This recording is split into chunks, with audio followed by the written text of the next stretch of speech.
নমস্কার বন্ধুরা, টুম্পার রান্নাঘরের পক্ষ থেকে আপনাদের সকলকে আবারও শুভেচ্ছা এবং অভিনন্দন। বন্ধুরা, লাউয়ের পাতায় আজকে মৌরলা মাছ ভর্তা করব। ভাতের ভিতরে টুপলি বানিয়ে ভাতের ভিতরে দিয়ে ভাপিয়ে নেব। তো আমি এই যে কচি কচি লাউর পাতা এখন কেটে নেব। দেখেন, এই যে এই ডগটা থেকে এই যে কচি পাতাগুলো নিয়ে নেব। ওদিক থেকে আরো কয়েকটি নিয়ে নেব।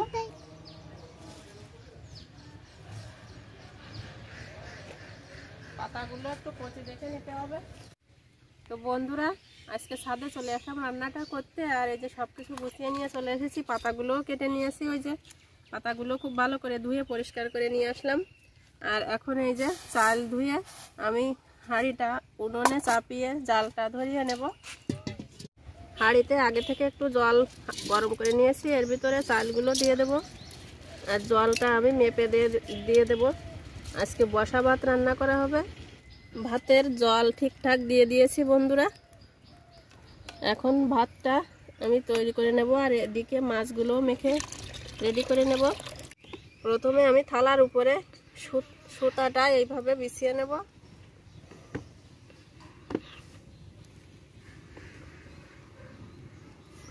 এর উপরে একটা বড় পাতা নিয়ে নিছি।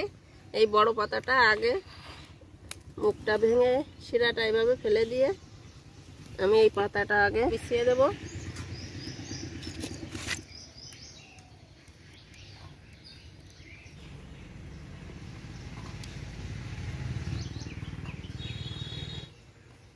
পাতাগুলো সব আমার বেছানো হয়ে গেছে। থালাটা এই পাশে সরিয়ে রাখি। এইবার এই যে দেখেন, কিছু মশলা বেটে নিয়েছি। এখানে আছে জিরা ধনে একসঙ্গে বাটা, 4 কোয়া রসুন আর আদা একসঙ্গে বাটা, শুকনো লঙ্কা একসঙ্গে বাটা। এর ভিতরে দিয়ে দেব আমি পরিমাণ মতো হলুদ গুঁড়া, স্বাদ মতো লবণ, পরিমাণ মতো সরিষার তেল। সব কিছু ভালোভাবে একটু মিশিয়ে নেব। এই যে দেখেন, মৌরলা মাছগুলো আগে থেকে কেটে দিয়ে পরিষ্কার করে নিয়েছি। মৌরলা মাছগুলো এখন মশলার ভিতরে দিয়ে দেব।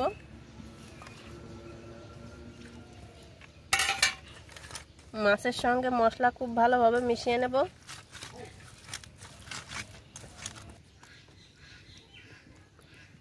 মাছ আর মশলা খুব ভালোভাবে মিশিয়ে নিয়েছি। এখন 10 মিনিটের জন্য ঢাকা চাপা দিয়ে রেস্টে রেখে দেব।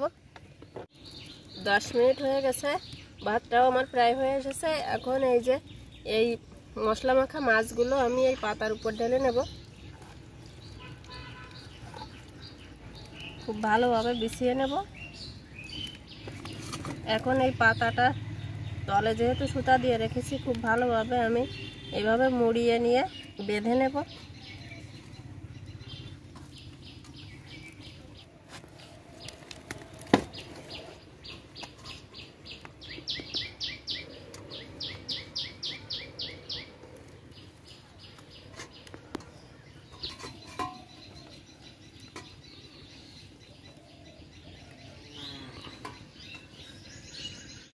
বন্ধুরা, এই যে মাছের এই লাউয়ের পাতার পুটলিটা আমি খুব ভালোভাবে বেঁধে নিয়েছি। এই যে দেখেন, এদিকে দেখি ভাতটা কত দূর হলো। ভাত উতল এসেছে, আর একটু পরে পাতাটা বসিয়ে দেব। ভাতটা দেখি কেমন হলো।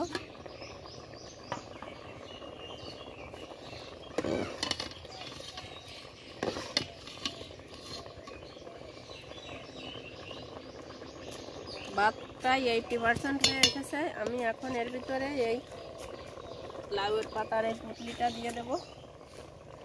বসিয়ে ঢাকা চাপা দিয়ে আস্তে আস্তে জাল দিয়ে ভাতটা আমি খুব ভালো করে ফুটিয়ে নেব। আর মাছ আর পাতাটাও সেদ্ধ হয়ে যাবে। বন্ধুরা, দেখি ভাতটা কেমন হলো। দেখেন, ভাতগুলো খুব ভালোভাবে যে ফুটে গেছে। আর এই পাতার ভিতরে মাছ দিয়েছিলাম, পাতাটাও খুব ভালোভাবে সেদ্ধ হয়ে গেছে। এভাবেই ঢাকা চাপা দিয়ে আরও 10 মিনিট রেখে দেবো। 10 মিনিট পরে এই ভাতটা বেড়ে খাওয়া দাওয়া হবে। ভাতটা এখন খাওয়া হবে। আর ভাতটা অনেকটা ঠান্ডা হয়ে এসেছে। আমি এখন এই যে এই লাউয়ের পাতার এই পুটলিটা উঠিয়ে নেব।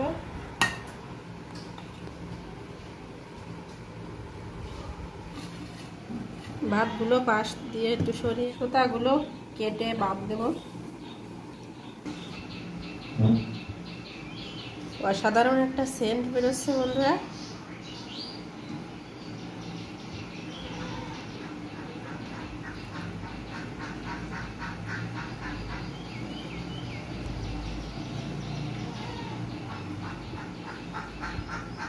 দেখুন মাছটা কত সুন্দরভাবে সেদ্ধ হয়ে গেছে আর খুব সুন্দর একটা ঘ্রাণ বেরোচ্ছে।